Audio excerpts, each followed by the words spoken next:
Coulomb के नियम का सदिश स्वरूप। तो कूलॉम के नियम के सदिश स्वरूप पढ़ने की आवश्यकता क्यों पड़ी? क्योंकि कूलॉम के नियम में वैद्युत बल की चर्चा की गई है, जबकि बल एक क्या है? सदिश राशि है। तो बल के सदिश राशि होने के कारण हमें कूलॉम के नियम का सदिश स्वरूप जानना परम आवश्यक है। कहां है बात का? कि फिजिक्स में जब भी आप किसी भी सिद्धांत से किसी भी राशि को प्राप्त करते हैं तो सबसे पहले यह जानना आवश्यक होता है कि वह राशि अदिश राशि है कि सदिश राशि है।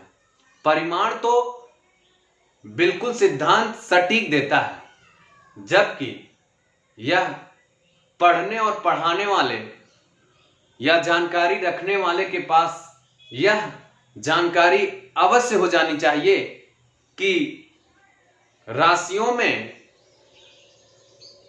यह कौन सी राशि है, अदिश राशि है कि सदिश राशि है या प्रदिश राशियां हैं। तो राशियां तीन प्रकार की होती हैं, अदिश राशियां, सदिश राशियां और प्रदिश राशियां। जबकि अदिश राशियों में केवल परिमाण की आवश्यकता होती है, सदिश राशियों में परिमाण तथा दिशा दोनों की आवश्यकता होती है, जबकि प्रदिश राशि अदिश राशि और प्रदिश राशि दोनों से बिल्कुल भिन्न होती है। तो कूलॉम के नियम का सदिश स्वरूप vector form of Coulomb's law, इसमें हमने बताया कि कूलॉम के नियम में बताया कि F is directly proportional 1/4 pi epsilon 0 Q1 Q2 upon R square. ठीक, तो निश्चित रूप से हमें कूलॉम के नियम में जब वैद्युत बल आ गया तो बल शब्द से ही आभास हो जाना चाहिए कि यह एक राशि सदिश राशि है। तो सदिश राशि होने के कारण ही हम कूलॉम के नियम का सदिश स्वरूप प्राप्त करेंगे, और सदिश स्वरूप से वह अदिश स्वरूप किस प्रकार भिन्न है, क्या क्या तथ्य सामने निकल कर आते हैं।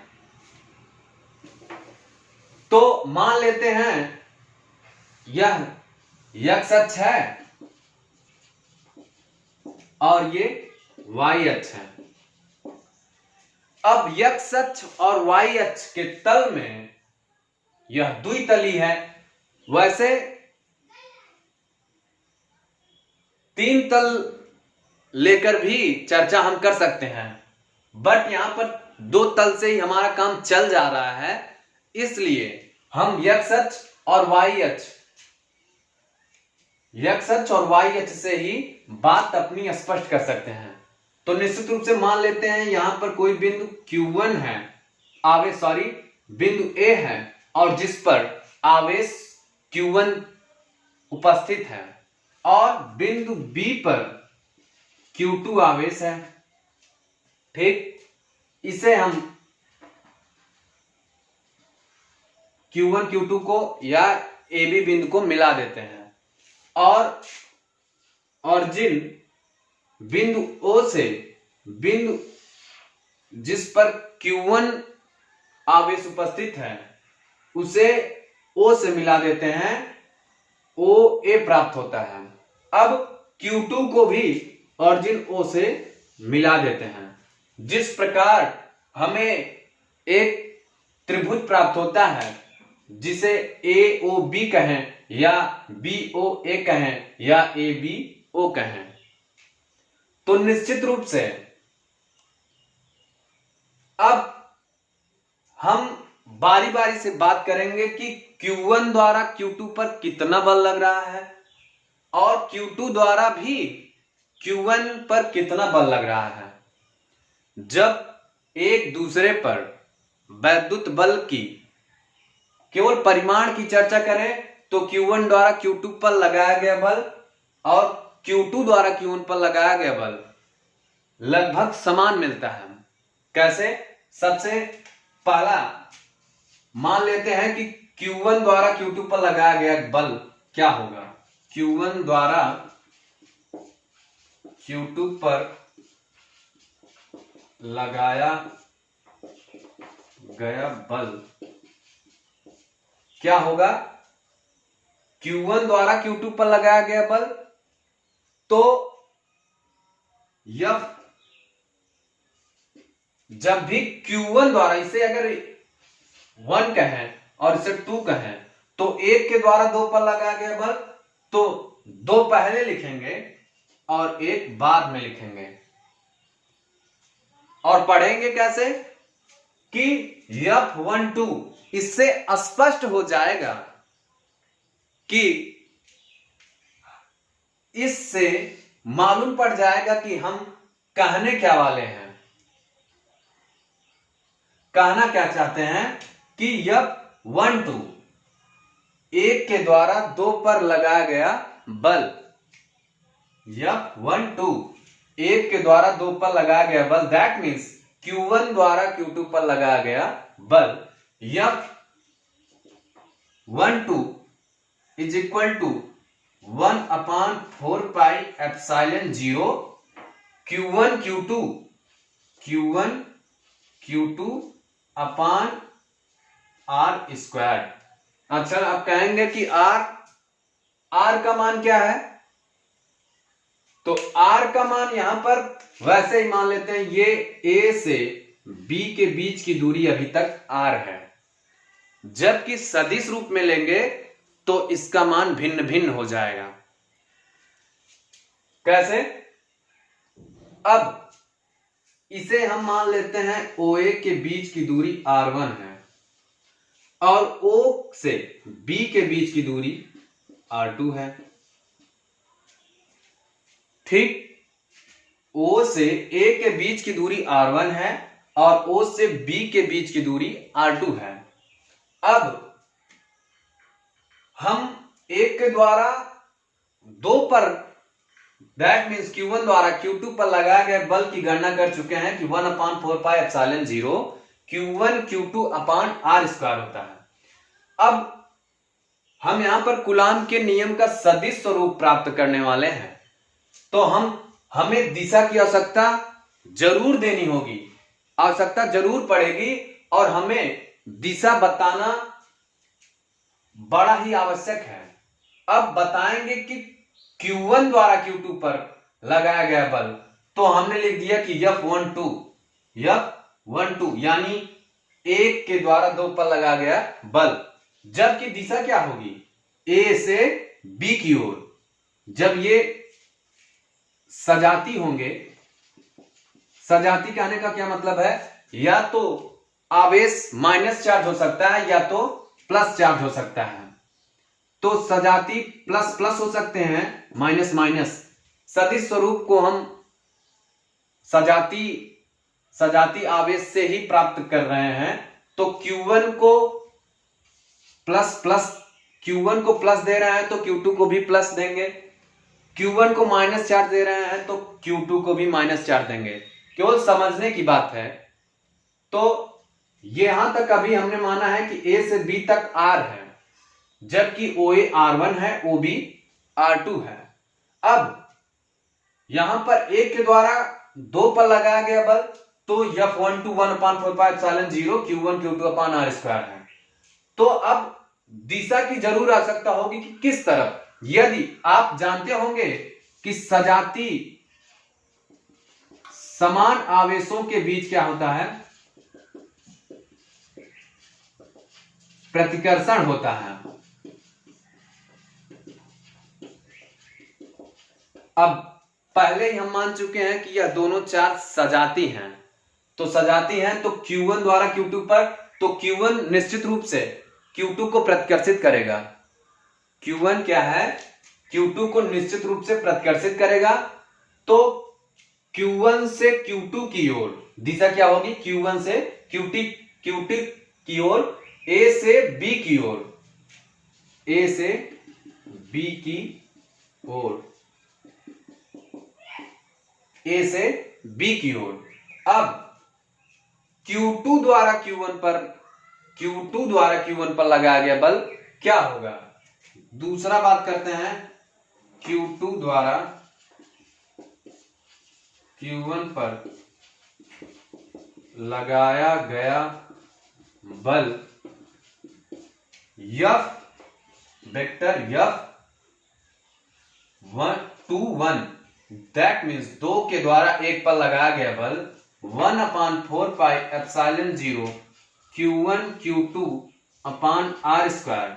अब क्या होगा, किस तरफ, अब Q2 भी +2 और Q1 भी +2, तो 2 के द्वारा 1 पर लगाया गया बल Q2 के द्वारा Q1 पर लगाया गया बल F21 1/4πε0 Q1 Q2 upon R square होगा। जबकि दिशा अब Q2 Q1 को प्रतिकर्षित करेगी, तो निश्चित रूप से Q2 से Q1 की ओर इसकी दिशा होगी। जबकि हम लिखेंगे कि B से A की ओर इसकी दिशा है। अब क्या R को वैसे ही रहने देंगे?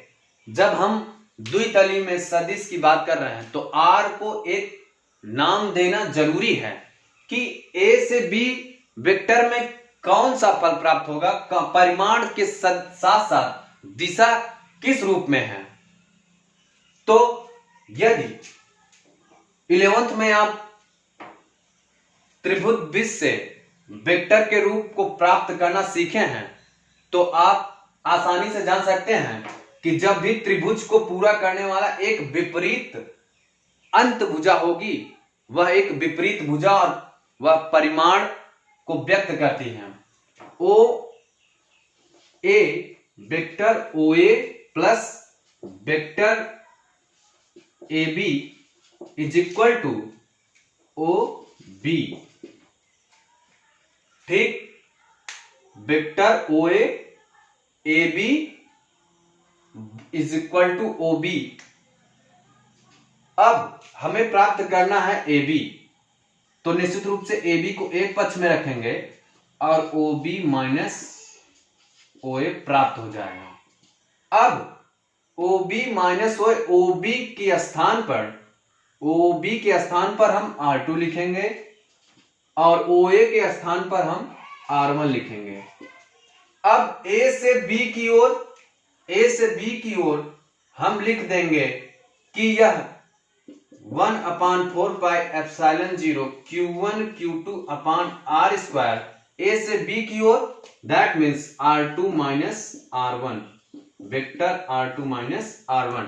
जबकि 1/4πε0 Q1 Q2 upon R square B से A की ओर, दैट मीन्स अब A B R2 minus R1 है, तो बी ए क्या होगा, R1 माइनस R2 होगा, R1 vector R1 minus R2 होगा। अब आपको F12 और F21 से देखकर मालूम हो जाना चाहिए कि यह इसके परिमाण में कोई भिन्नता नहीं है, परिमाण में कोई भिन्नता नहीं है। इसका मान भी 1/4πε0 Q1 Q2 upon R square है। ठीक, और इसका मान भी 1/4πε0 Q1 Q2 upon R square है। तो R का मान हम यहां पर चेंज करने की बात बता रहे थे, तो अब कब कहेंगे कि 1 के द्वारा 2 पर लगाया गया बल के कारण दिशा किस तरफ होगी। तो द्वारा अगर कह दे तो अंत में लिखेंगे, दैट मीन्स जैसे F21 इसे पढ़ेंगे तो 2 के द्वारा 1 पर, लेकिन और कह दे एक, जैसे Q1 से Q2 की ओर दिशा में, तो R इसकी दिशा क्या होगी, Q1 से Q2 की ओर। तो सिंपली बात ऐसे ही लिख देंगे कि 1 के द्वारा इतना है तो 1 से 2 की ओर। कितना फर्क है कि द्वारा कहे तो इसके विपरीत है, और कह दे तो सीधा सीधा लिखेंगे। तो अब यहां पर लिखेंगे क्या, R वेक्टर R1 2, और यहां पर क्या लिखेंगे, वेक्टर 2 1। अब केवल दिशा में ही भिन्नता है, तो निश्चित रूप से कूलाम के नियम का सदिश स्वरूप में वैद्युत बल जो है वह केवल परिमाण में तो समानता दिखाई दे रही है, जबकि दिशा में केवल परिवर्तन हो रहा है। तो इस निष्कर्ष पर हम आते हैं कि वैद्युत बल जो है वह सजातीय होने के साथ साथ कूलाम का नियम जो है न्यूटन के गति विषयक तृतीय नियम का पालन करता है। कैसे कि अब F12 जो है F21 जो है F12 के बराबर है। F21 जो है F12 के बराबर है। अब यहां पर केवल वेक्टर को भी हटा देंगे, क्योंकि केवल हम परिमाण की बात कर रहे हैं अभी। लेकिन जब भी हम सदिश स्वरूप को प्राप्त करेंगे, कूलाम के नियम का सदिश स्वरूप देखेंगे, तो हमें जानकारी के साथ साथ यह भी आवश्यक है कि यह केवल परिमाण में ही बराबर है। तो अब F21 है और यह F12 है, तो निश्चित रूप से जब भी आप वेक्टर लगाएं, सदिश रूप दें, तो इसके किसी भी वैद्युत बल यानी 1 के द्वारा 2 पर या 2 के द्वारा 1 पर, तो उसके साथ माइनस चिन्ह जरूर लगा होगा। तो यह बताता है कि कूलाम के नियम से न्यूटन के गति विषयक तृतीय नियम की पुष्टि होती है। अब हम बात करते हैं कूलाम के नियम का सदिश स्वरूप का क्या महत्व है। अब अगला पॉइंट है कूलाम के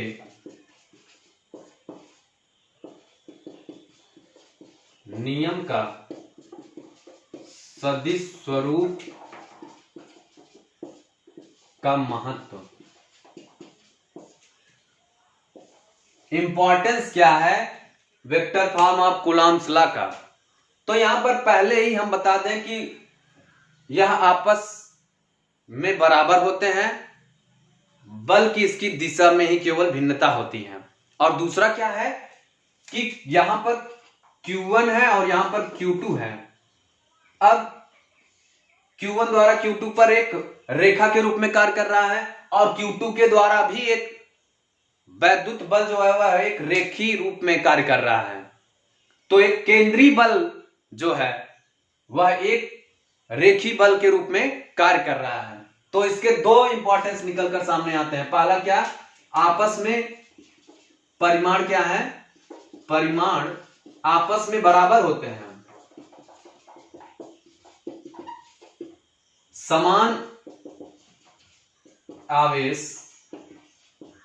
समान आवेशों के कारण वैद्युत बल जो है आपस में बराबर होते हैं। जबकि दूसरा क्या है कि वैद्युत बल एक केंद्रीय बल सेंटर फोर्स होता है। केंद्रीय बल सेंटर फोर्स होता है। ठीक, तो कूलाम के नियम का सदिश स्वरूप का महत्व क्या है कि समान आवेशों के बीच जो आकर्षण बल या प्रतिकर्षण जो वैद्युत बल के रूप में कार्य करता है वह आपस में बराबर होते हैं। किस रूप में, केवल परिमाण अदिश रूप में वो बराबर होते हैं। जबकि वैद्युत बल एक केंद्रीय बल सेंटर फोर्स होता है। इसके कहने का मतलब एक रेखा में कार्य करता है, एक रेखीय दिशा में इसका अनुपालन होता है। किसका, वैद्युत बल का। सेंटर फोर्स केंद्रीय बल के रूप में कार्य करता है। तो कूलाम के नियम में वैद्युत बल F बराबर 1/4πε0 Q1 Q2 upon R square में 1/4πε0 का मान बता दें 9 × 10⁹ 9 × 10⁹ होता है। तो मैं आशा करता हूं कि कूलाम का नियम भी समझ में आया है और कूलाम के नियम का सदिश स्वरूप vector form of coulombs law भी बड़ी आसानी से समझ में आया होगा।